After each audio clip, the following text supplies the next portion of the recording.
The First Men in the Moon by H.G. Wells. Dramatized for radio by Terry James. With Hywel Bennett as Bedford and William Rushton as Cavor.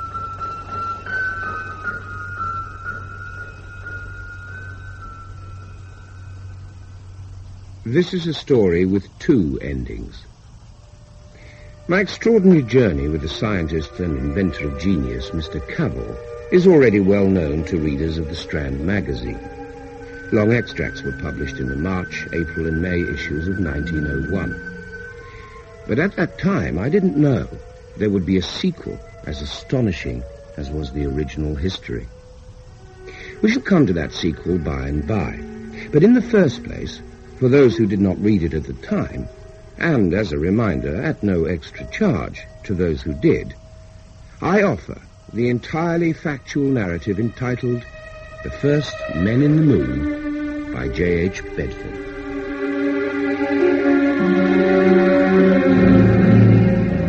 I first met Mr. Cavor by the purest chance. The year was 1899. The place was Lymm in the county of Kent. And I was an undischarged bankrupt. I will not go into the details of my disastrous business enterprises. Suffice it to say I was young and had a pride in my capacity for speculative brilliance. I'm still young in years, but the things that have happened to me have rubbed something of the youth from my mind. Whether they have brought any wisdom to light is a more doubtful matter. Whatever the case, the spring of 1899 found me in a rented house from which I could gaze across the flats of Romney Marsh to the sea. I gazed thither quite often. You see, I was attempting to write a play, being determined to astound the theatre-going world rather than drudge for my living as a clerk. Unfortunately, no sooner had I set to work on my scenario than local distractions set to work on me. Not only was there the beauty of the landscape beyond my window, there was also a peculiar figure who often crossed it. On the very first evening, when the sun had set and the sky was a vivid tranquility of green and yellow, I saw him. He was the oddest little figure, short, round-bodied and thin-legged, with a jerky quality in his motion. He wore a cricket cap, an overcoat, and cycling knickerbockers and stockings. And as for the sound he made... The first time I saw and heard him, I regarded the incident simply as an annoying distraction and reverted to my manuscript. But when my concentration had been broken every evening for almost 2 weeks, curiosity swept irritation and self-discipline aside. One moment, sir. 1 moment? Certainly. Or if you wish to speak to me for longer, for your moment is up, would you mind accompanying me as I return? Not in the least.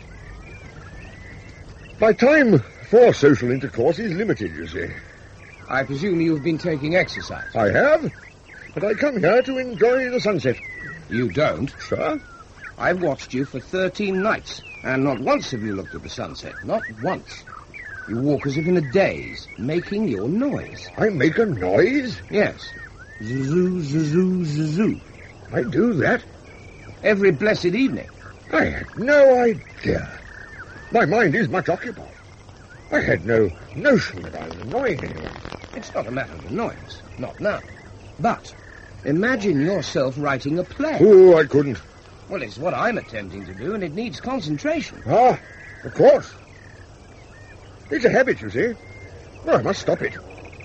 What sort of noise did you say? Zzzoo, zzzoo, zzzoo. It shall cease. I am indebted to you. Good evening. Good evening. As I watched the receding figure, gestureless and silent, I began to wish heartily that I had kept to my own business. The next 2 evenings I saw nothing of him, and yet he was very much in my mind. I even toyed with the idea of using him as a comic character in my play. The third day, as I sat on my veranda, he called upon me with a surprising request. Good evening, sir. Good evening. I do not wish to intrude, but if I can come straight to the point, I wish to buy you out of your bungalow. Buy me out? You see, I don't blame you in the least, but you've destroyed the pattern of my day. I live just over there, and I've walked this way for years. I'm an investigator. I am engaged in scientific research, and my circumstances are abnormal. I'm on the point of completing one of the most important demonstrations that has ever been made. It requires constant thought, constant mental ease and activity. And my evening walk was my brightest time, effervescing with new ideas, new points of view. But why not come by still? I should be self-conscious, worried about distracting you from writing your play instead of thinking of my own work. No, I must have the bungalow. Well, in that case, the matter must be given serious consideration. I'm glad you think so. My experiment, you see, is at such a critical juncture. Is it? How very interesting. Would it be even more disruptive if I was to show curiosity in this experiment? Not at all. I am quite willing to supply that sort of information if you are able to understand it. I am not wholly unintelligent. Very well. My research concerns substantial opacity. Ah. No doubt you are aware that most radiant energy can, in certain circumstances, be blocked. Of course. By radiant energy, you mean... light or heat or Röntgen rays or the electric rays as discovered by Marconi. And then there is gravitation. Please go on. All these things radiate out from centres and act on bodies at a distance, whence comes the term radiant energy. Now, almost all substances are opaque to some form or other of radiant energy. Glass, for example, is transparent to light, but blocks heat completely. A solution of iodine in carbon bisulfide, on the other hand, completely blocks light, but is quite transparent to heat, and so on. I follow you perfectly. Which is more than could be truthfully said of the next stage in his explanation. He pulled out a notebook and showed me, via what he declared to be quite elementary mathematics, how he had developed a system termed the coefficients of perviousness. Masking my lack of comprehension, I encouraged him to go on, which he happily did for nearly an hour, before suddenly looking at his watch and announcing that he must return forthwith to his workshed. You have a workshed? Oh, yes, and 3 assistants who await my guidance. Please excuse me for rushing away, even though I'm grateful for your polite attention. I don't often find myself with an intelligent listener. Well, in that case, why not make talking to me your new habit, in place of the one I spoiled? Oh, At least until we can settle about the bungalow. I'm afraid I should bore you. You think I'm too dull? Oh, no, but the technicalities. Of course, it would be a great help to me. Nothing clears up one's ideas so much as explaining them. My dear sir, say no more. Then I accept your offer. I am delighted. By the way, my name is Bedford. And mine is Cavor. Mr. Cavor. I look forward to our future meetings. I do too, Mr. Bedford. Until the first of them, goodbye. Goodbye. Oh, I should say that I am already greatly indebted to you. You have completely cured me of that ridiculous habit of humming. Goodbye again.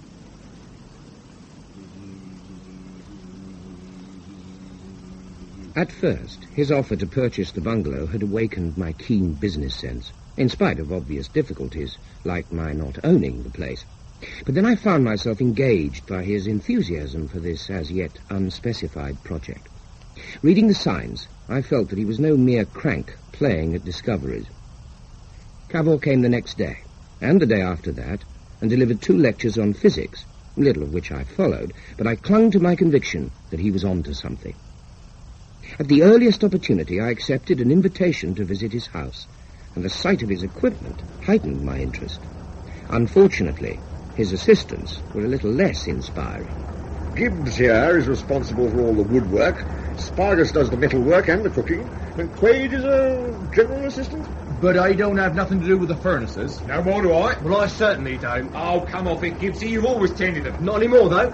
Why not? Well, it should be Quaid's job. He used to be a gardener. Yeah. Cole's his business. I don't follow the connection. Well, stuff's dug up, ain't it? That's as may be, but Cole's metallic, like ore. Oh. And Spargus is the metal worker. Coal in a metal, you ignorant yokel. It's fossil wood. Well, and since Gibbs is the joiner, that's why he got the job in the first place, isn't it, Mr. Cavor? I don't care which of you feeds the furnaces, as long as it's one of you. Come on, Bedford, come on. Let us leave them to argue it out. I want to show you the dynamos in the cellar. Amidst the humming and buzzing machinery, it became increasingly clear that Cavor's experiment was well beyond the theoretical stage we discussed each day. Gratifyingly, he claimed that our talks had hastened the progress of all that was going on around us, but I remained puzzled when he showed me a container on an upper floor. All the compounds are now fused. They still need a deal of continuous heating, but we shall start the cooling process in 7 days' time. But what will be the end result? In all our conversations, you've managed to describe at length the means without ever defining the end. I have? How very absent-minded of me. Why, the aim is to create a substance totally free of the Earth's gravitation, or that of any other heavenly body. A substance that will defy the laws of Newton. But that would be a miracle. There's nothing miraculous about it. Merely the result of painstaking scientific research, years of it. And at last your dedication has borne fruit. It will, even if this particular attempt fails. It mustn't. I'm used to being patient. I am not. Now that you've told me, I can hardly bear to wait out the week. But at least it gives us time to look ahead. If you will allow me to intrude on your plans, of course. What plans? You mean you haven't had any thoughts about what to do with this invention? No, I merely set out to prove that it is possible. Thank the Lord our paths crossed before it was too late. Too late? I don't understand. The tour of inspection was complete, and so I made Cavor come back with me to my bungalow.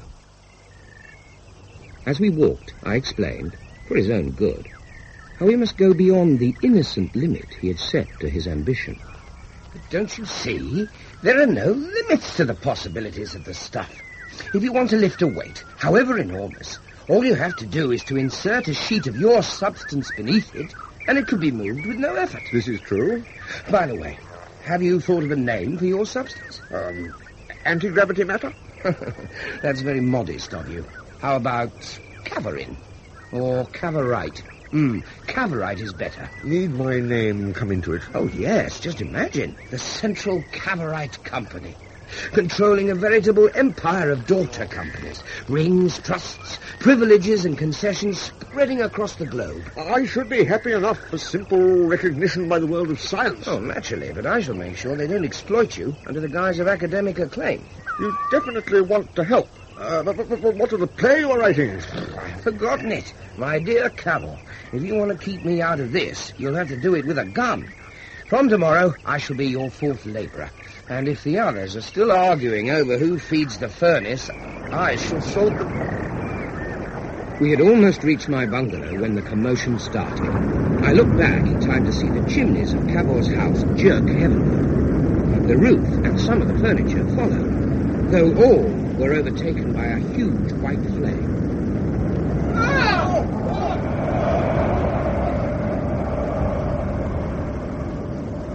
When the winds eased and I staggered to my feet, Cavor was nowhere to be seen. That is, until a mud-covered figure crawled from a ditch. Congratulate me, Bedford. I've done it. Congratulate you? You were expecting that explosion? Oh, no, not so soon. And it wasn't an explosion. Whatever it was will have put an end to your assistance, I should think. Oh, yes, poor fellows, 3 martyrs to science. But did you not see the Cavorite, as you wish it to be called? That blue shining square shooting off into the heavens. That was Cavorite? Oh, definitely. Hence, there was no explosion. By my calculations, nothing should have occurred until its temperature had dropped to 60 degrees Fahrenheit. But all the same, it's clear that the air pressure above the Cavorite square was negated. Causing a vacuum? More like a fountain of weightless air rushing up a sort of chimney and sucking in more and more air from outside. It is fortunate for us all that the Cavorite was loose and got dragged up the chimney itself. Otherwise...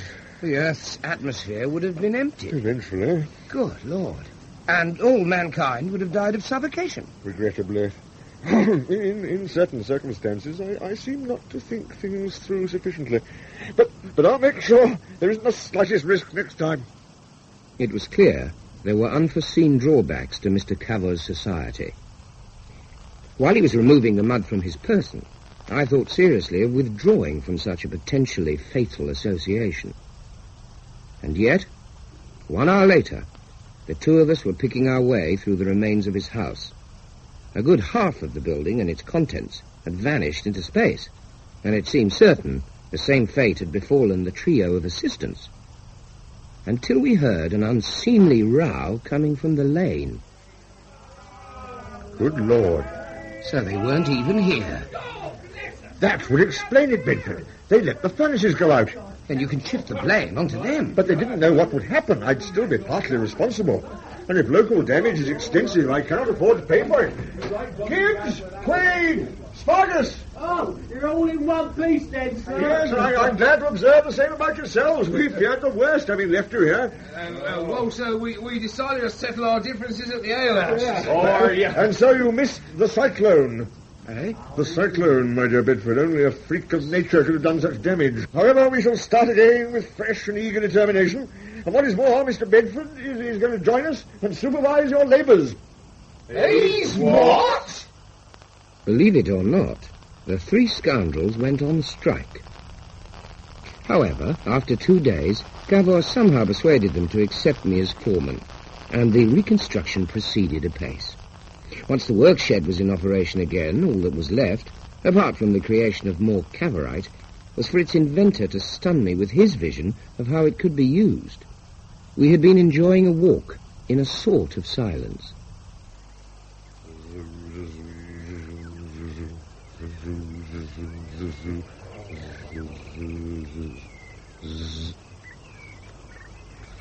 That's it!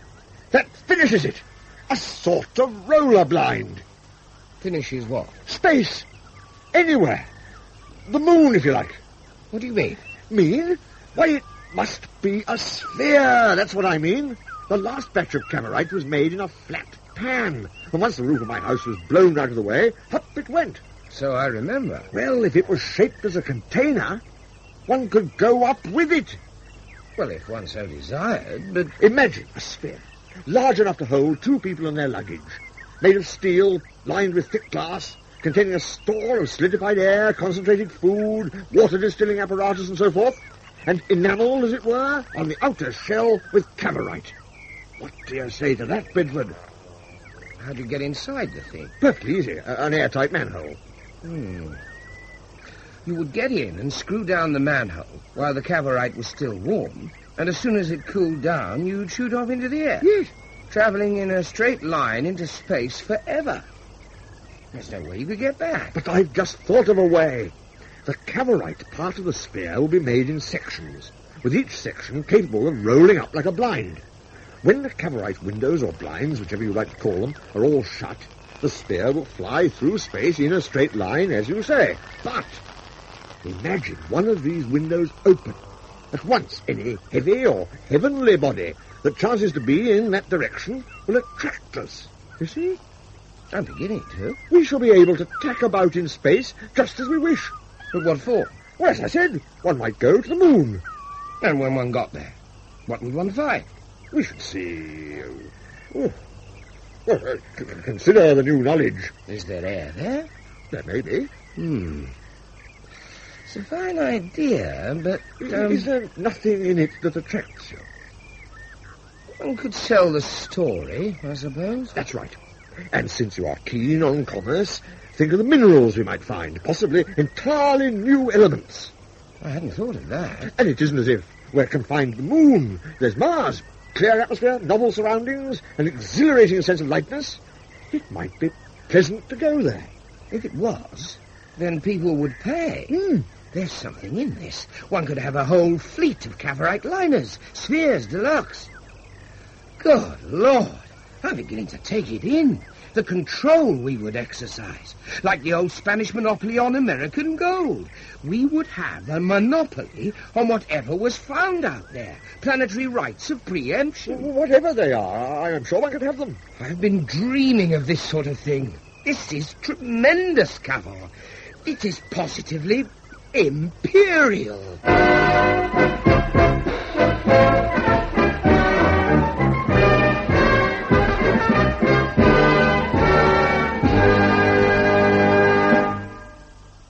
In January 1900, there arrived a huge packing case, our thick glass sphere. By February, all that was necessary for the steel shell and the blinds had arrived and were meticulously bolted together.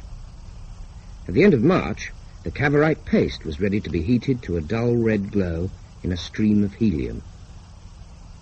When at last our provisions were gathered, our helpers paid off, and I was bricking up the furnace built round the sphere for the final stage, I fell into a bleak mood. I tackled Cavor about the pointlessness of it all. His response was that we simply had to go, and what I needed was to rest for a little while. I defiantly went on with my bricking and ensured myself a night of insomnia. A week later, on a still and clear evening, the furnace in the garden had been dismembered and the Cavorite paste covering the sphere was cooling. Well, my dear chap, all the essentials are on board except ourselves. Yes. Will you go first? If you wish. In spite of revived misgivings, I joined Cavor in the sphere, and we screwed in the glass manhole. Cavor pressed the stud to close the blind, which covered the hatch. So at least that blind works. They all will. Trust me. Cavor, why have we no chairs? Very uncomfortable, sitting against this curve. We shan't need them. You will see. Cavor, my nerves are in rags. I don't think... Confound it, I'm a fool. This thing is too risky. I'm getting out. It's too late. That little jerk we felt, that popping sound we heard, already we are flying as swiftly as a bullet up into the gulf of space. So, we're committed. Oh, yes, we're committed. If only I could get comfortable. Don't move yet. Let your muscles keep quite lax, as if you were in bed. You see, we're in a little universe of our own. Look at our luggage. It's floating. And you seem to be as well. There's nearly a foot between you and the glass. Feel behind you, and you will find you are in a similar state. You knew this would happen. It seemed likely. No gravitation can get through to us from outside. It's the strangest sensation. But not unpleasant. I don't know. Perhaps I shall come to like it. My dear fellow, of course you will. Cavor was right. My horror of floating thus soon passed, and the sensation became exceedingly restful. I had expected a giddy sense of speed. Instead, I felt as if we were disembodied. And in this relaxed condition, it was easier to accept another long period of darkness. Our limited store of electrical power dictated such economies. Have you any idea of our direction? Well, given the tangent at which we are leaving the Earth, and as the moon is near her third quarter, we should be going somewhere towards her. Would it be possible to make sure? I'll open a blind. But it's dazzling. Because we have been in the dark. I'll open some more blinds to ensure our being pulled in its direction. It's larger than I'm used to seeing it, but we still have a long way to go, do we not? Only 200,000 miles or so. From this angle, I feel as though we're going down towards the moon. It is peculiar to have the light coming from below. Once we are on the moon, it will come from the sun above, as we are used to, except that the day is as long as 14 earthly days. Does that mean the night is as long as 14 earthly nights? Yes, with a temperature absolute zero. Bit rough on the inhabitants. Which is why there aren't any. How could there be in such conditions? Unless it was something worm-like or a thick-skinned monster. We should have brought a gun. No, look, we just have to go and see. There is little more to say about the journey. For the most part, in a sort of quiescence that was neither waking nor slumber, we fell silently, softly, and swiftly down towards our destination. Finally, there came a day when Cavor suddenly opened 6 of our shutters and almost blinded me. The whole visible area was moon. You might have given me notice. I may never see properly again. I'm sorry. I thought you were asleep. I had been asleep and should have roused myself earlier. Why are you suddenly in a panic? There's a great deal to do. I'd be obliged if you would lend a hand. Firstly, we must bind blankets around our luggage to soften the impact of our descent. We're about to land? Yes. Take this rope, please. Of course. Round there. I'm doing my best. Need this include pressing your feet against my chest? I didn't mean to, though I need something to take the strain if I'm going to make this knot fast. Try the side of our vessel. There we are. Good. How much time do we have left? Very little. There are 2 remaining blankets. Wrap one round yourself. If you think it will help. What about yours? I need my arms free for the moment. That should put the brakes on a little. But now all we can see is the sun. Have you a clear idea where we're going to land? Of course I haven't, having not been here before.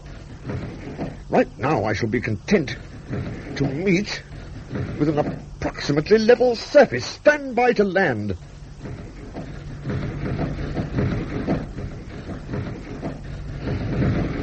Good.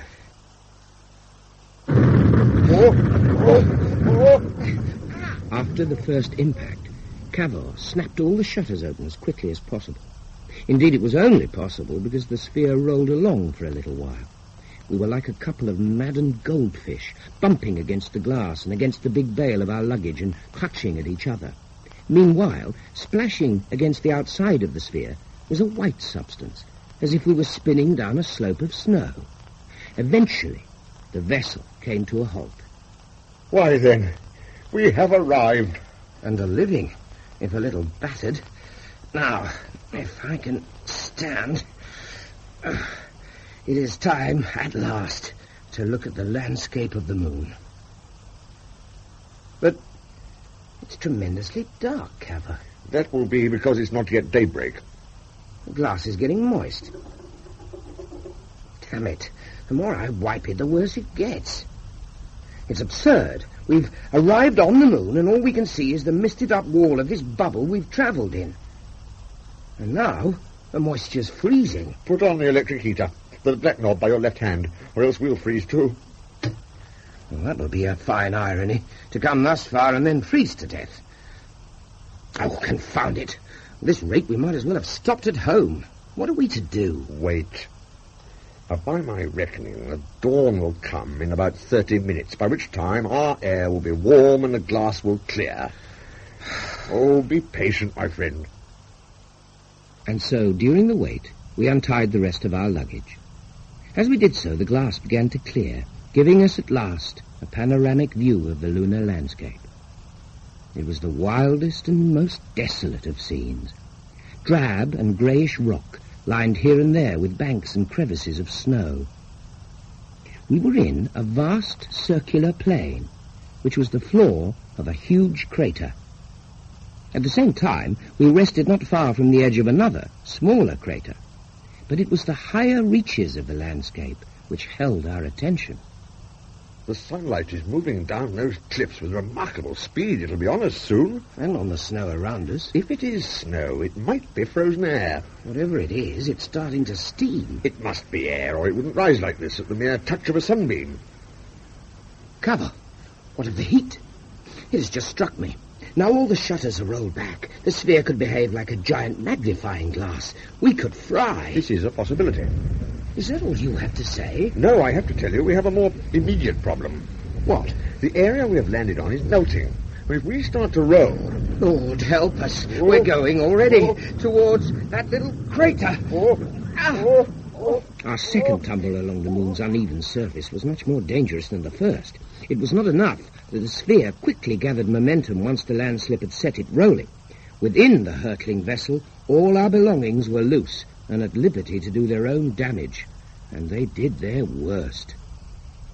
The last thing I recalled was a sensation of utter sickness, a feeling as if my brain were upside down within my skull. All was darkness, until somewhere distant I seemed to hear a ghostly version of Cavor's voice. Bedford? Bedford? At last, a response. What has... Bedford, my dear chap, can you hear me now? Now? You mean... have I been insensible long? I don't know the exact number of hours. My chronometer is broken. But, my dear fellow, I was afraid... I'm not ready to desert you yet. Lord knows how many bruises I have, but nothing seems to be broken. Your face has been bleeding. Is it? You must look after yourself as well, you know. Oh, it doesn't seem to hurt very much. In fact, now you are conscious, we haven't come off too badly. I think we can say the sphere was built to last. How are things outside? The air, if it is air, has evaporated, and one can see the bare earth, if it is earth. And curiously... Curiously? It doesn't make sense, but I noticed something very like dry, twisted sticks on the ground. Something definitely fibrous, at least.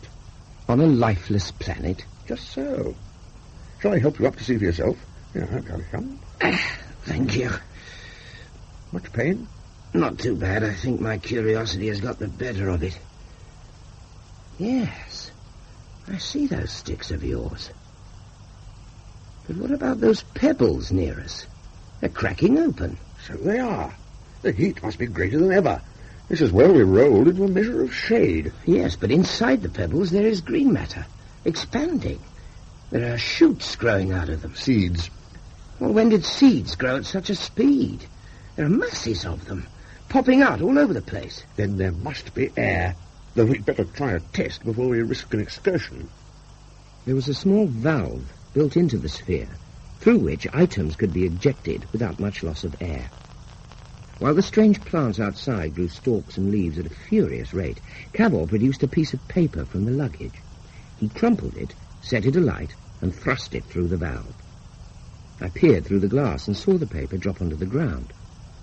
At first it appeared to go out, but then, all of a sudden, it started to burn properly, almost as it would on Earth. We followed one more precaution. Gradually we loosened the glass manhole, but kept a cylinder of compressed oxygen at hand to restore our pressure if necessary.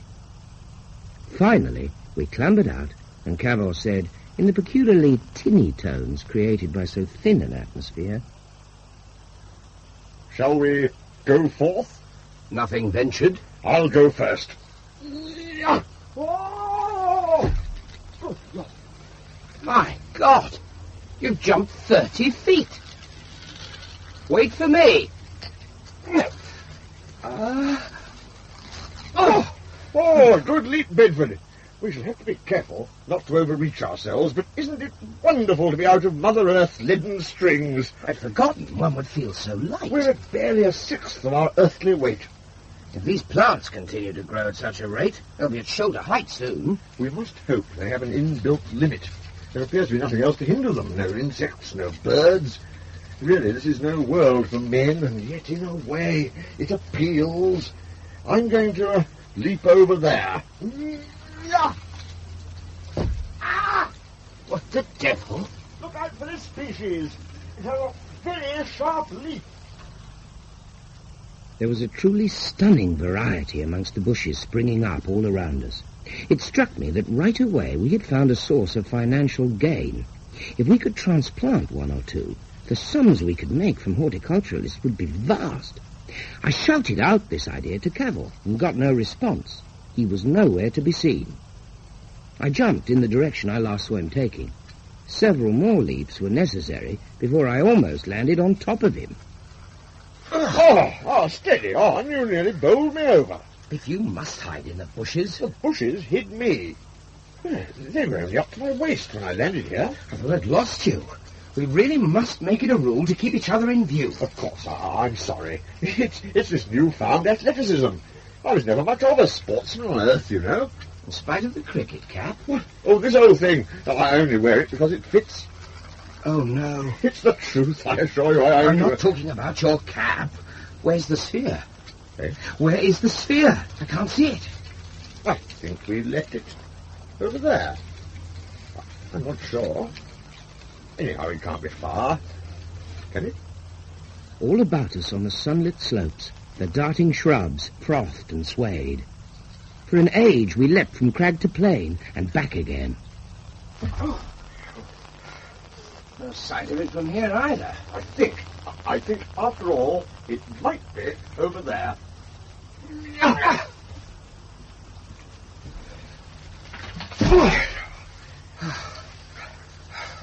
We've just leapt back to where we were. Where we were when? Just now. Here's the mark of my heels. Well, there's no sign of mine. Oh, how can we be so foolish? We certainly need to find the sphere soon, with its endless heat, and I'm hungry. I'm hungry too. What in heaven's name? Breakfast gone? You mean we're sharing hallucinations? In this place, who knows? Did you hear it that time? Of course I did. I practically felt it with my feet. What could make a sound like that so deep in the earth? Why don't we consider possible explanations when we're back in the safety of our sphere? Oh, I'm all for that. But will we ever find it? Of course! We'll go this way.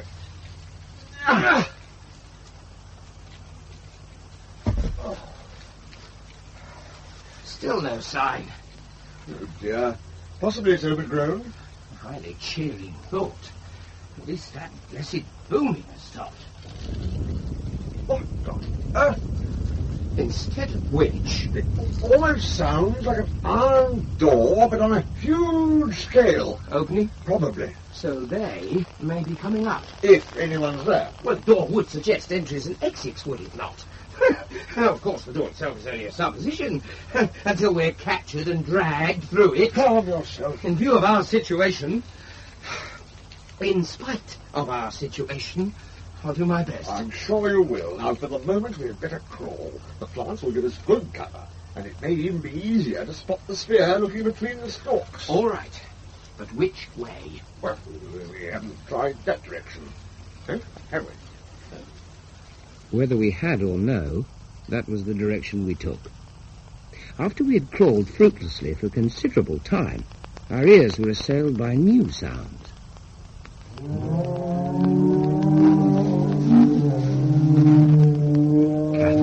Beasts of some variety. Let's crawl the other way, quickly. We shall, yes. But if there's a chance of a fleeting glimpse... A fleeting glimpse is all it would be. Anything that can make that noise will be able to trample us to death. They must be gigantic. For heaven's sake, Cavor, that's the wrong direction. You must come and see. No. It's safe, Bedford, I assure you. The creature is heading away from us. But it's fascinating. I'll take your word for it. Have you no curiosity? Oh, damn it. Oh, it's disgusting. The creature was more vast than I had fearfully imagined. The girth of its trunk was some 80 feet, its length perhaps 200, and most of this bulk appeared as pulsating, white-skinned fat. One passed us by, then another, and then another. The third came nearest to our hiding place, offering an unpleasantly clear view of an almost brainless head with a slobbering, omnivorous mouth which suddenly gaped to reveal a huge red pit. Ugh. Oh, God.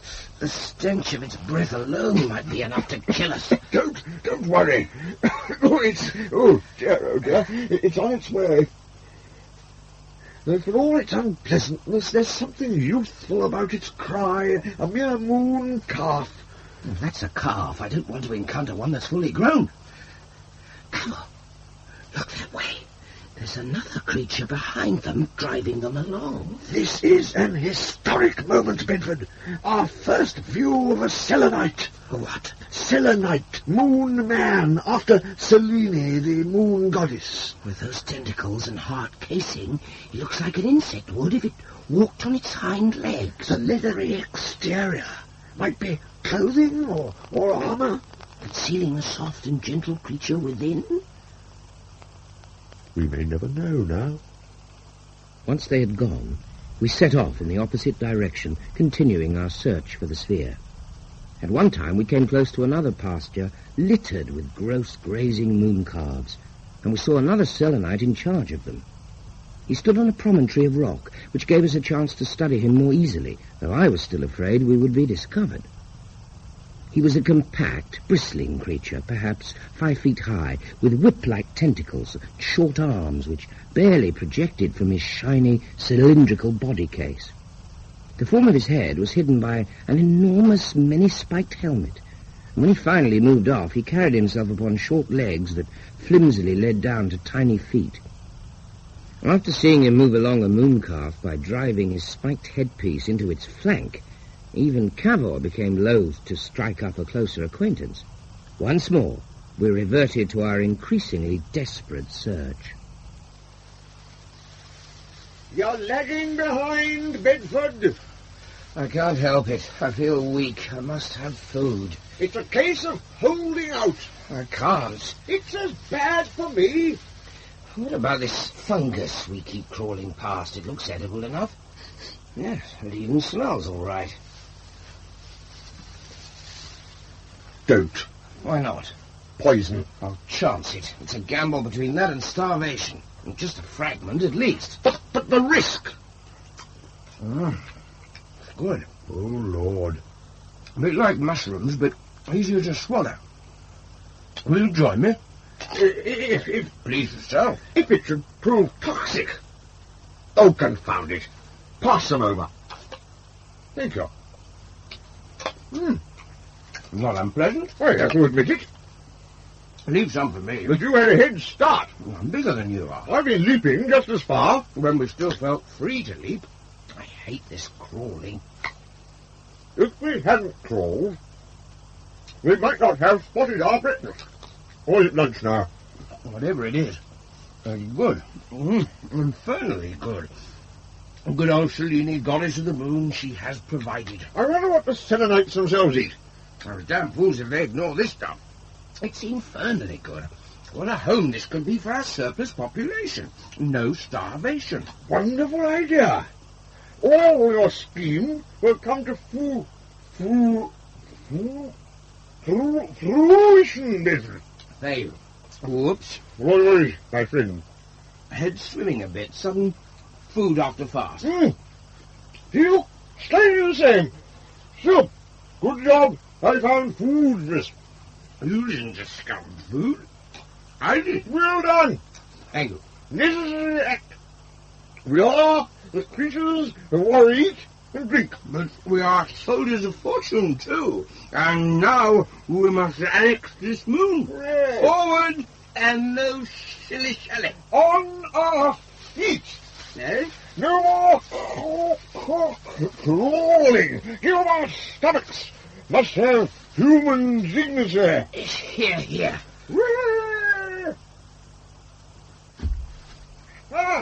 This way, Bedford. I can see 6 of the insect men. Come back before they see you. That's not dignified. Must show them who's the masters. Of course, but 6 against 2.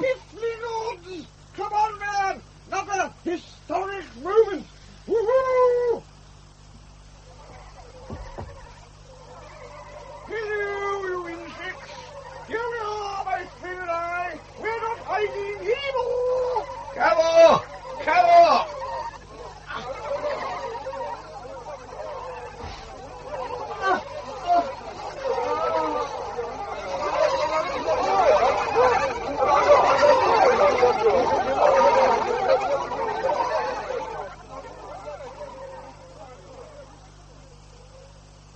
When I regained consciousness, I was sitting in complete darkness, with a disorder of mind which made me think, first of all, that somehow I had got into the cellar of Cavor's house. Then I remembered we had finished the sphere, and fancied I must still be in it, travelling through space. Can't we have some light? Cavor? Oh, What was that? my head. Oh, my head. Cavor, why have you chained me up? I haven't chained you.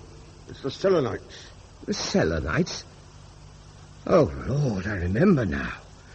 I tried to stop you leaping towards them, but I fell over, and after that, everything's a blank. I too fell over in a somersault right amidst them. We were both deeply intoxicated. So we were easy game for them. Yes. I passed out too, but not before we'd been dragged in irons down a great opening in the ground. It was a door we heard opening then. Almost certainly. And it was more like a huge sliding lid.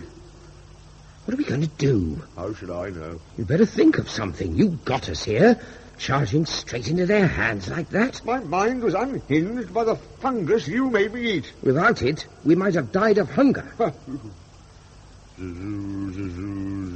Do you have to? You asked me to think. Though maybe it is too late. A thin, bright, bluish line of light cut through whatever space we were in. I looked towards the source, which revealed itself as an opening door, and there stood a grotesque outline, silhouetted against the glare.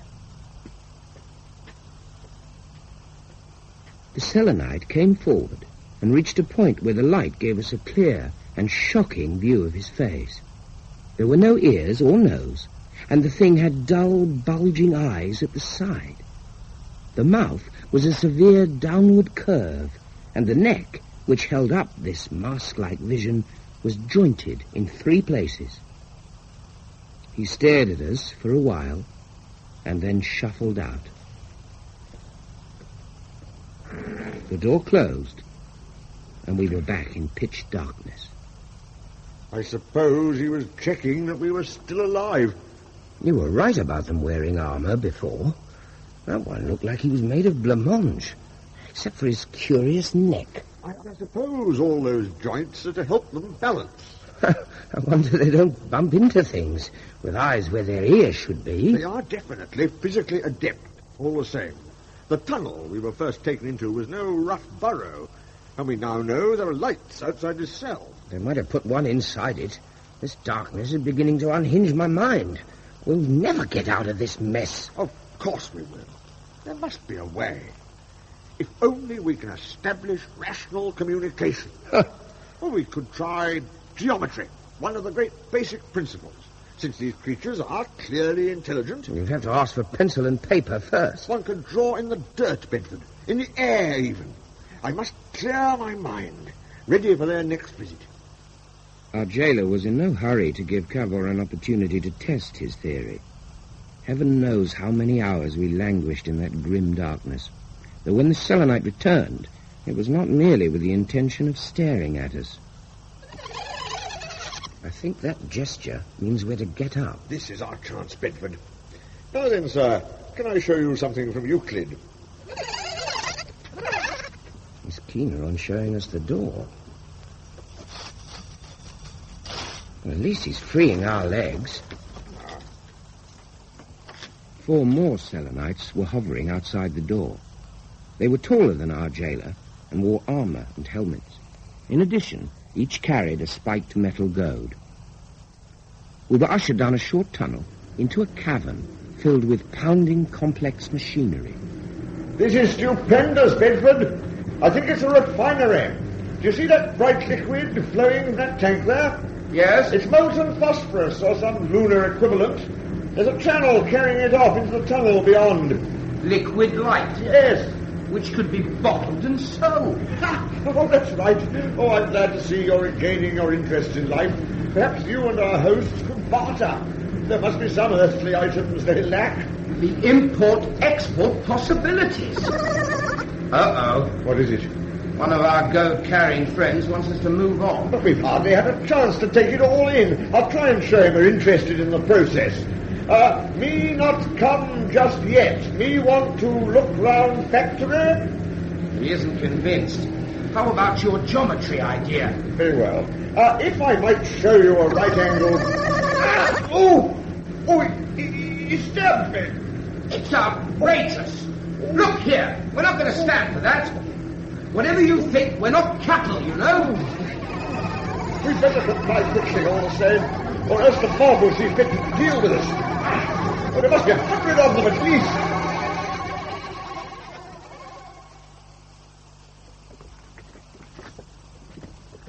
We're going deeper and deeper in.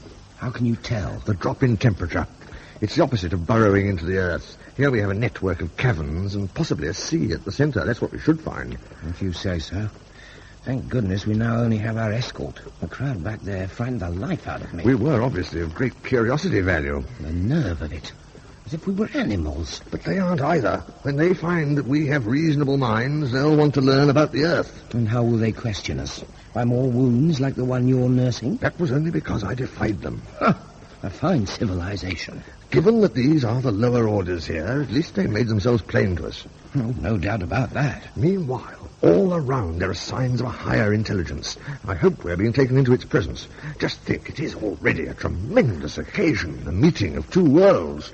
And what have we yet to see? What is below us here? We shan't see much if the light isn't better. It must become so.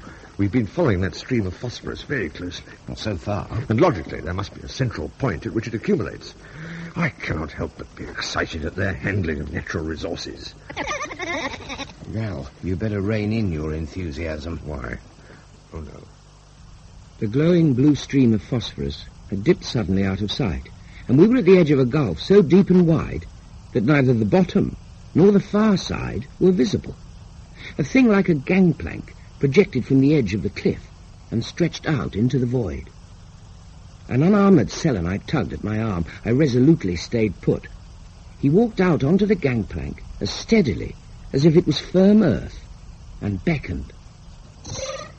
But he can't be serious. I couldn't go 3 steps on that plank, even with my hands free to keep balance.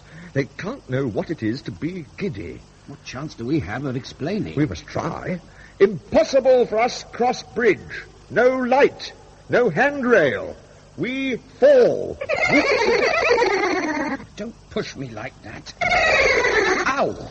Confound you, if you stick that spike in me again... Ow! We must try mine, or else... Quick! My hands are loose. Pull hard at the chain. The metal's soft. I'll try, but now you can gesture to them properly. The only gesture they'll understand is... My God! Oh, you killed him. How was I to know my fists would go right through his face? Still, it's made the others keep their distance. Oh, get ready to duck. I think they're going to use their goads as spears. Oh, thank heavens they were not meant for throwing. Quick, grab one. I still haven't broken my chains. I don't have your strength. Come here, I'll do it. Right. Now, take a weapon. No, I couldn't. What? Sorry. This is no time to have scruples. Well, there's a fair length of chain attached to my wrist. Perhaps if I was to flick it at them. Oh, come on, then. We're going to have to charge through them to get back up the way we came. Ready? Yes. Now!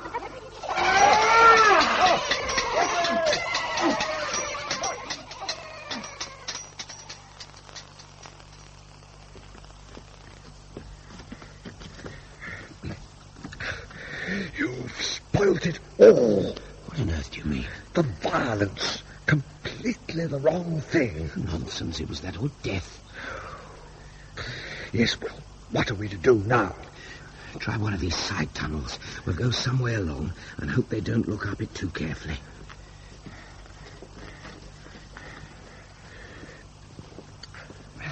Now, we had better be silent for a while. I can't hear anything. Shh.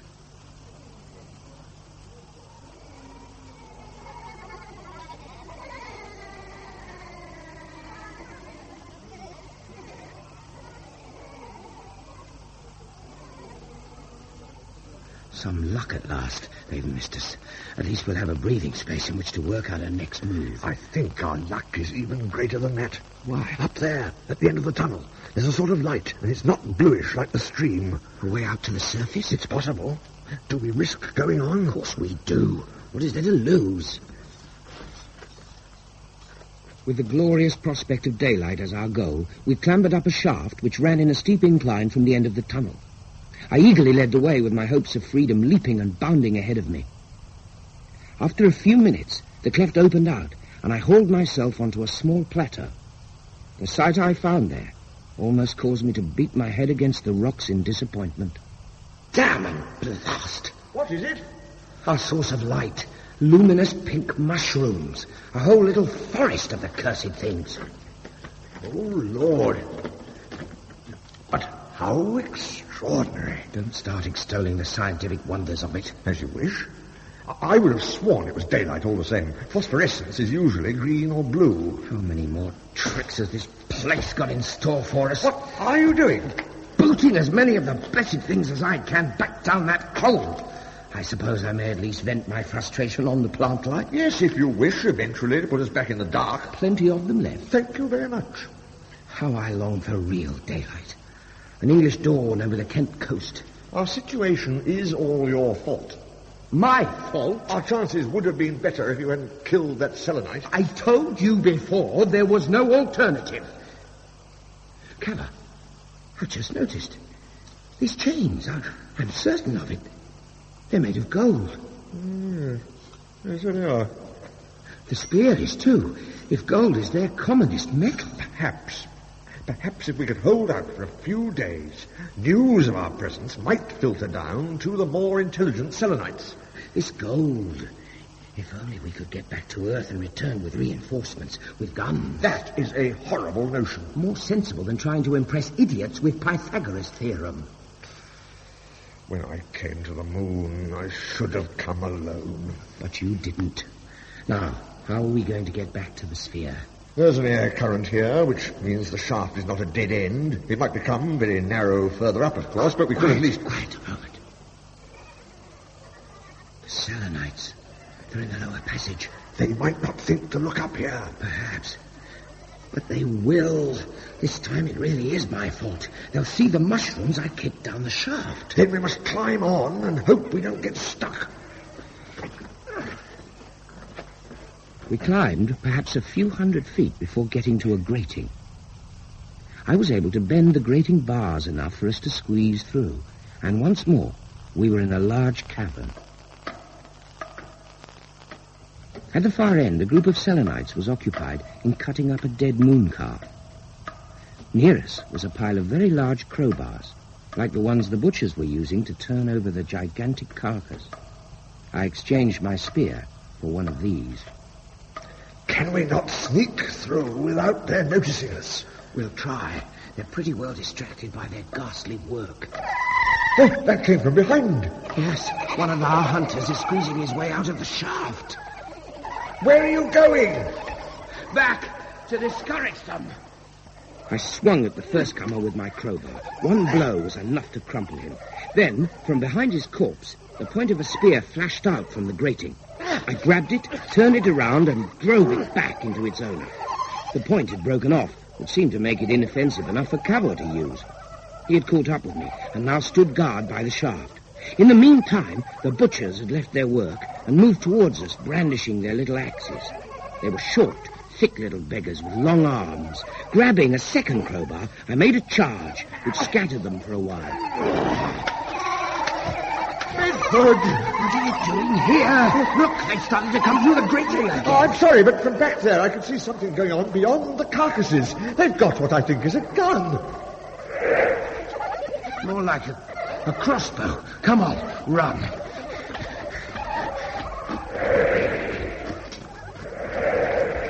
Ow! Found it. You're hit. So I've noticed. We should surrender. Surrender? Not a chance. The stinging wound had made me see scarlet. I was using my crowbars like a double scythe, and quite soon I was having to wade through a veritable mound of dead or writhing moon men. Bedford! What now? Over there!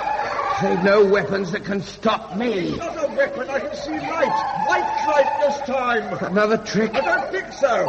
All right, one more swipe at these devils. What a pity. They put an end to this bloodlust. I can see the moon's surface.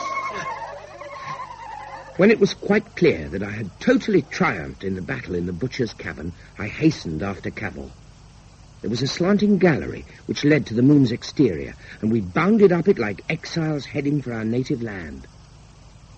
It was only when we had put a good distance between ourselves and the cavern entrance that I started to be aware of a change in the landscape. There's hardly a touch of green left in these shrubs. In fact, all the plants seem to be dying in the heat. It was bound to happen. But we left them so fresh. How long do you think we've been here? Since escaping? No, on the moon altogether. I don't know. 2 earthly days, perhaps? I see now. I would say it's more like 10. 10? The sun is past its zenith and sinking in the west. In 4 Earth days' time or less, it will be night. The freezing lunar night. But I still don't see how so much time could have gone by. And perhaps we were in that cell for a good deal longer than we realized. Even so, what about hunger? We've only eaten once since we arrived. Those damn mushrooms. I know, but look, the stars prove I'm right. Why should time seem different because we're on a smaller planet? I don't know. There it is. It doesn't matter. Lord, but it does. What do we think we're up to? 4 days left. We mustn't sit and dream. If we were to set fire to all this stuff, we might find the sphere amongst the ashes. No more distraction. All right. It seems as though the sun is going to do it for me all the same. Do you know, I suddenly feel our chances are good again. Perhaps they are. Why are you looking so downcast? Wasted opportunity. What was that? Wasted opportunity. If we could have made it to the core and encountered the masters there, instead of fighting with no more than ignorant peasants. Oh, what I would have given to see the Central Ocean. Perhaps they have ships that go upon it, and all around mighty cities which we will not see, ruled over by masters with a wisdom we will never come to know. I've only spoilt it for you for the time being. We can return, better equipped, and meet these masters on our own terms. Can we indeed? I almost dread taking my secret back to Earth. If it gets into the wrong hands, governments and powers will struggle to come here. They will fight against one another, and against these moon people. Someone will get my secret out of me in a very little while, and this planet will be strewn to its deepest galleries with dead humans and Selenites. And to what end? Man has no use for the moon. What have they made of their own planet but a battleground of infinite folly? Science has toiled too long forging weapons for fools to use, and I hold the key to further disasters. Yet how can I keep the secret? You kept it to yourself before? Yes, but... Oh, why should one worry? In spite of the dying plants, there's little hope of finding the sphere again. Rubbish. It seems to me that you don't want to find it. Perhaps. In my own case. But we must try, all the same. Let us search methodically and separately. I'll tie my handkerchief to this bush. It's a high enough spot to serve as a beacon. The one who finds the sphere will come back here and signal to the other. And if neither of us find it? We go on searching until the night and the cold overtake us. Where's your weapon? I threw it away. You still have 2 crowbars. You had better take one. No. In that case, we'd better set off. Yes. Au revoir. Take care of yourself. In a little while, it seemed to me as though I had always been alone on the moon. I hunted intently for a time, but the residual heat drained my energy, and without a companion to urge me on, I gave in to the need to rest. In fact, I slept. When I awoke, the sun was very low and the air much cooler. Remembering how quickly time passed on the moon, I feared that I might have lost yet another day, if not more. I made my way round in a semicircle, feeling increasingly oppressed by isolation and by the cold. I longed to find Cavor again and suggest that we get back inside the moon, whatever the risks. And then I saw the sphere. It lay further west and had signalled itself by reflecting the dying rays of the sun. All in one piece, thank God. Cavor! Cavor! Here's the sphere! Damn you, why can't you see it too? It's too far to go back to the beacon. Cavor! I climbed inside, lay down my golden crowbars, and waited. I knew I ought to go back and signal, but something held me to the sphere. Time passed, and Cavor didn't arrive. Shaking off my reluctance, I went out again, shivering as I leapt away.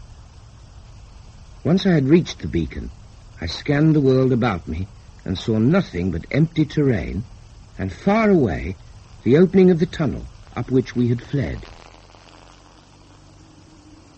Cavor! Cavor! Cavor, please, show yourself! It was then that I saw, some 50 yards away, his cricket cap lodged in another bush. I leapt across, and close to where I landed, found a scrap of blood-stained paper hastily written on. My kneecap is hurt, and I cannot run or leap or even crawl. They have been chasing me for some time. A different sort of selenite altogether is in charge. Larger brain case, more slender body, and very short legs. His appearance gives me hope, for I have not been shot at. It seems they want to take me alive. That will give me a chance to... Give you a chance to what? Oh, Cavor, you innocent. And now the snow starts. No, not yet. Wait.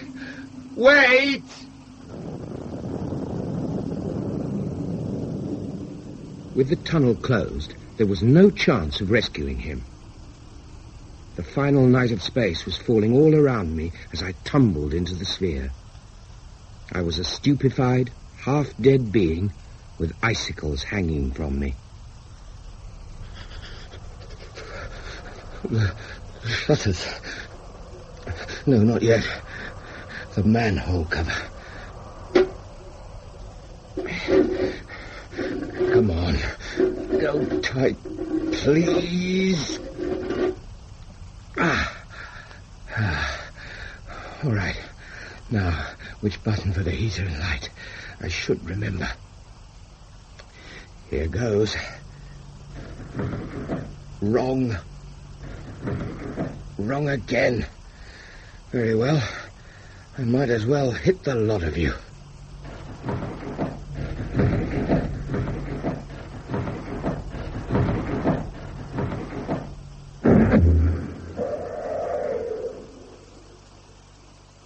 And so I was back in space. My closing of all the shutters came more from desperation than skill.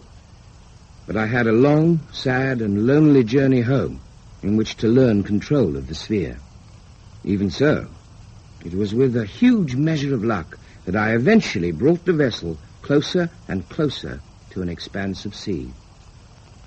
When the sphere hit the water, I flung all the shutters open and prayed that it would surface again like a true bubble. It did so, and my journey through space was over. After that, I slept, for I had landed at night, and when I awoke, the sphere was bobbing close by an earthly beach. When the manhole was loosed, the air hit me like a punch in the chest, and it was some minutes before I dropped into the shallows and waded ashore.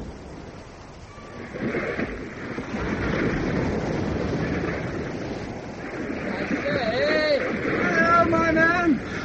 Hello yourself. What on earth is that thing? Can you tell me where I am? Littleston. And that's Dungeness over there. But almost exactly where we started from. Would even Cavor have expected that? Have you floated ashore? Have you been wrecked or something? I want help. Oh, rather. Anything for a fellow Englishman in trouble. In that sphere, there are 2 big bars of gold. Oh, yes. I'm exhausted. If you could see your way to fetching them out for me, I'd be most grateful.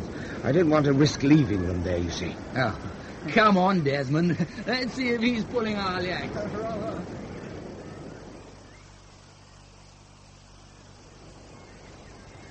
Rum sort of lifeboat. My own design.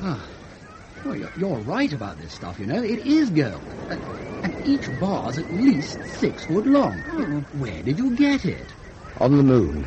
I see. Intrepid explorer type, eh? I think he's taken a long voyage back from fighting the Boers. You're wrong. I've never been to the Cape Colony, or any of those places. If you say so. Hey, What the devil? Was it a thunderbolt? well, whatever it was, it's put paid to his life craft. No sight of it, old chap, even though it was in the shallows. I say. Oh, poor fellow, stunned. My heart was near breaking as I wondered who had pressed the studs which closed all the shutters. Was it a child who had sneaked from the beach when no one was looking? I resolved on any account to keep doggedly quiet. After all, nothing I could do would bring back the child, or the sphere. It was the final disaster. My intention of going back to the moon, of getting a sphere full of gold, of eventually getting Cavorite analyzed to release its secret, perhaps even of recovering Cavor's body, all these ideas vanished altogether. I am the sole survivor, and that is about all. Amidst the shadows of vine leaves, under the blue sky of southern Italy, I have recorded these events, which few will believe actually happened. Indeed, there are moments when, in spite of my moon gold, I more than half believe myself that the whole thing was a dream.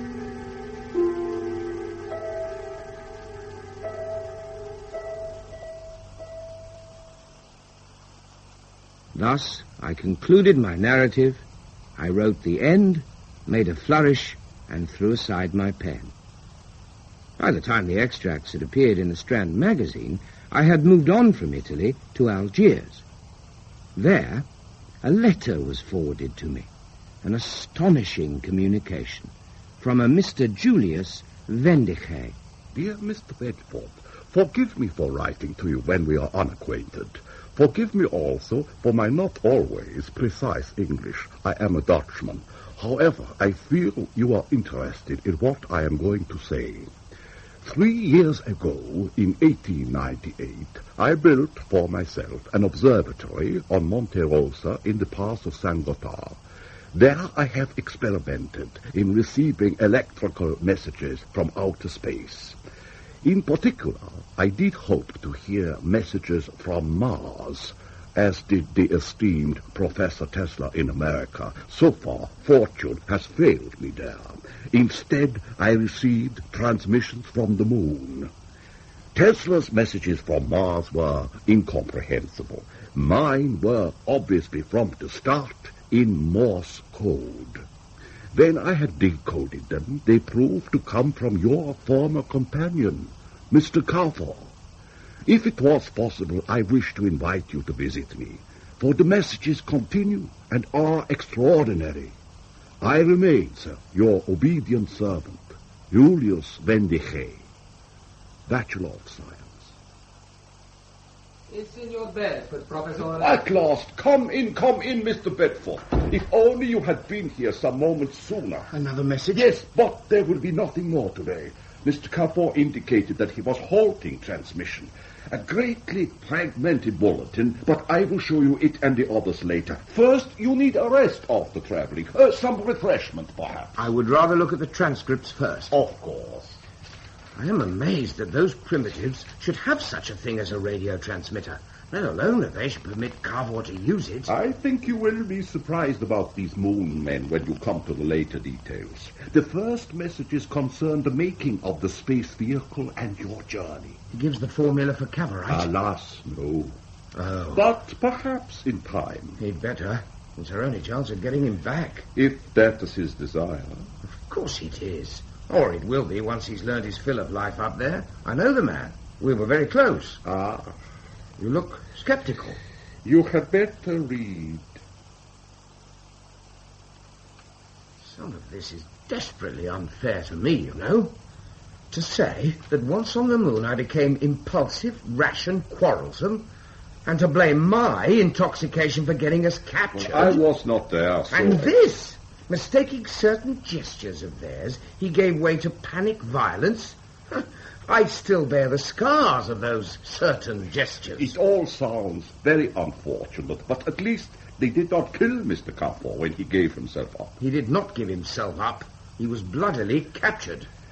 It is all a great pity. And to say I probably found the sphere and made off with it to steal a march on him. Steal a march? I very nearly froze to death searching for him. Undoubtedly he was wrong to say that. As wrong as was his notion that thereafter I would find the craft uncontrollable and perish in outer space.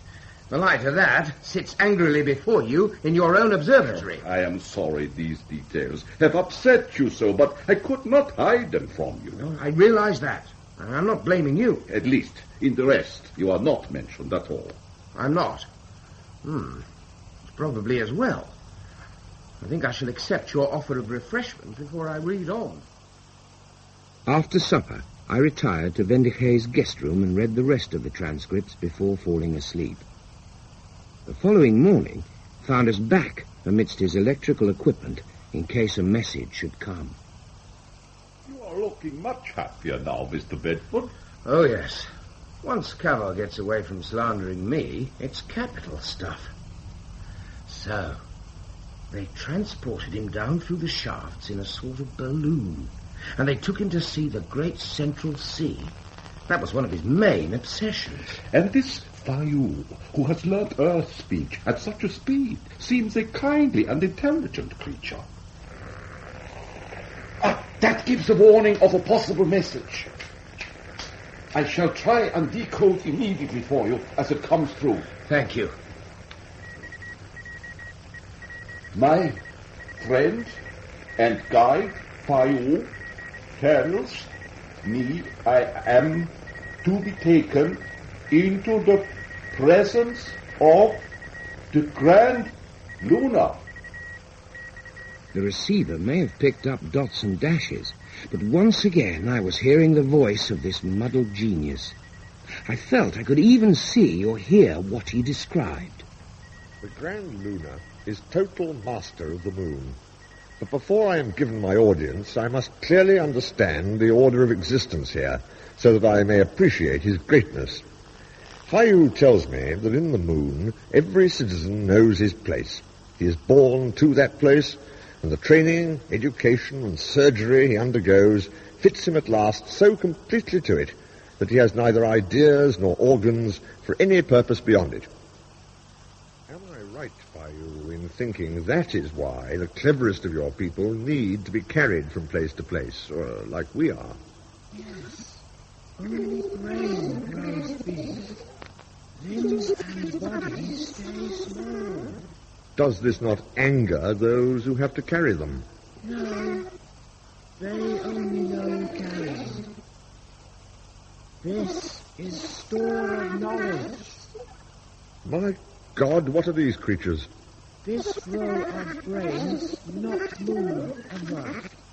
Others come and ask questions when need to. It was a sort of living library, for these moon people do not have such things as books. A fascinating but somewhat chilling sight, this line of vast but immobile heads, crammed with facts, but apparently incapable of logical thought. The next chamber was filled with jars, from which only the arms of the occupants protruded. Do they not feel pain being crushed inside those containers? Yes, but only at beginning. You mean they get used to it? Used to it means no pain. I wonder. And what do they do? Work machines. So they are almost like part of the machine. That is their purpose. For a while I could not lose the fit of melancholy brought on by the sight of these wretched hand tentacles sticking out of their jars.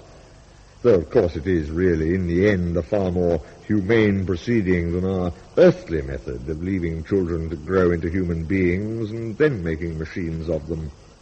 But now I must stop, for I am very soon due to encounter the Lord of all these wonders. You see? The moon has unhinged his rational powers. Deep down he realizes they're a cruel race, but he stubbornly goes on proclaiming how enlightened he finds them. What rubbish he talks about earthly cruelty. It's certainly not like that in England. Perhaps this Phi-oo has learnt Morse as well, and Mr. Cavor has to be careful what messages he sends out. Cavor being politic? Possibly. Well, he was suffering from moon madness before I took leave of him. And now we have to wait and see how he gets on with their big chief. But how long? Several hours at least, I would have thought. Oh. Wendigee and I did not stray far from the observatory. We waited and waited and waited. I was beginning to fear for his safety when there was a sudden burst of static and the Morse stuttered forth. Phi-oo and I were borne majestically on litters through the greatest throng. There were trumpeters and a company of attendants bearing and dragging banners and masses of scented fungus and curious symbols. We passed through a series of halls, each one more wondrously vaulted than the last. A thin haze of phosphorescent blue made all around me seem intangible. In the midst of this splendor, I felt extremely shabby and unworthy. Finally, we entered the largest hall of all. A flight of steps ascended almost out of sight at the end. And there at the summit, the Grand Lunar exalted on his throne. A radiating glow surrounded his brain case, which must have measured many yards in diameter. And with a start, I noticed no face as such, but two minute elfin eyes peering out. Below, I distinguished his little dwarfed body, its insect-jointed limbs, shriveled and white. He was scrutinizing the first man to go before him, and I could not but experience an icy jab of fear.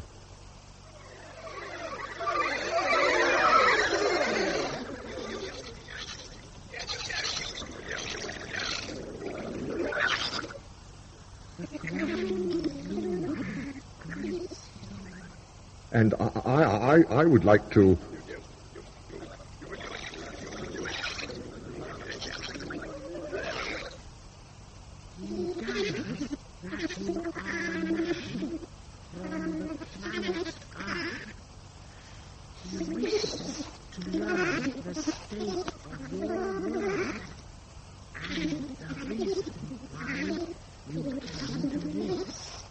Well, I...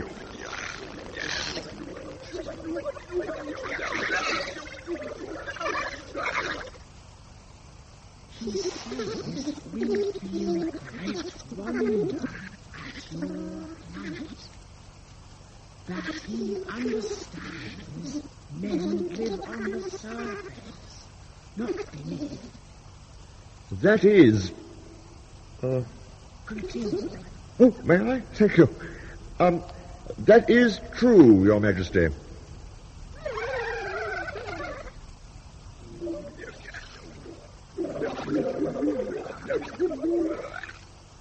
Thus, a sort of dialogue began. At first, he was obsessively interested in the physical geography of our planet, and then in the biological condition of man and all other living creatures. Eventually, we arrived at social and political matters, where I have to admit my knowledge was less sound, though I did my best. The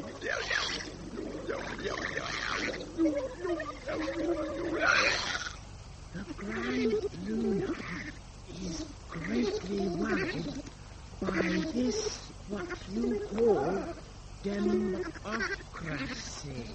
Democracy? Yes. He asks, is there no grand earthly? A grand earthly? Oh, certainly not. Some men have thought they could be, but in the end they've always been put in their place.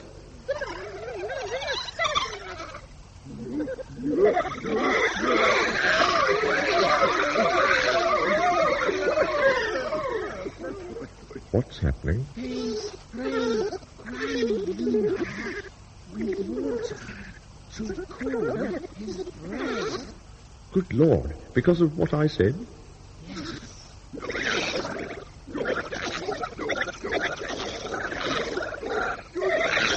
The Grand Lunar asks, how soon before war stop on Earth and men learn their proper roles?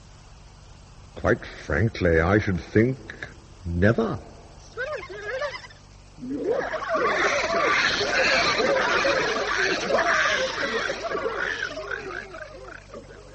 When his brain had been cooled for a second time, the Grand Lunar interrogated me very closely upon the secret of my spacecraft.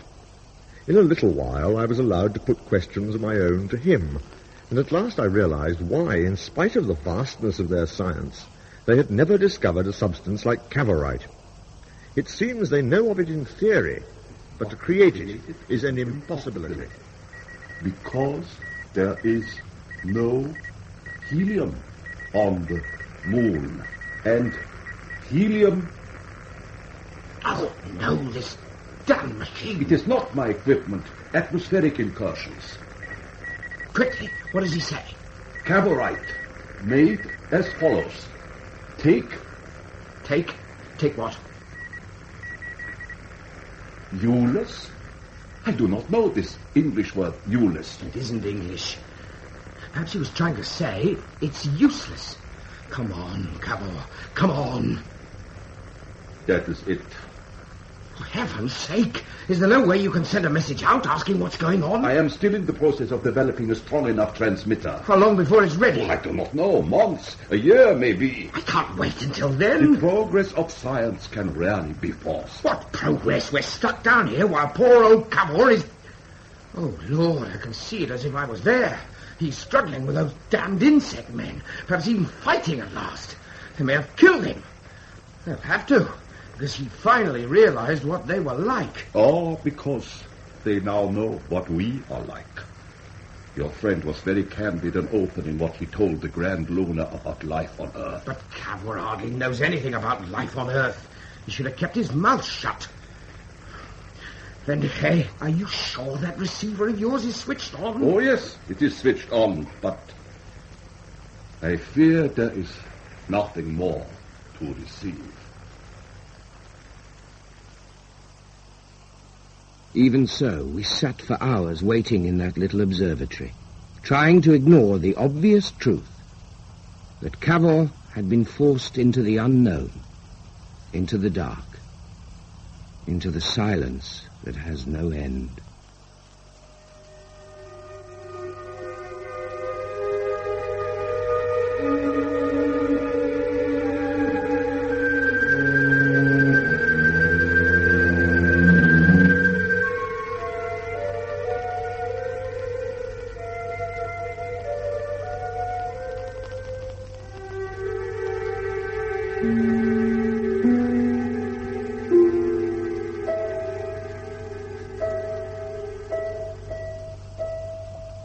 In The First Men in the Moon by H.G. Wells, dramatized for radio by Terry James, Hywel Bennett played Bedford and William Rushton Cavor.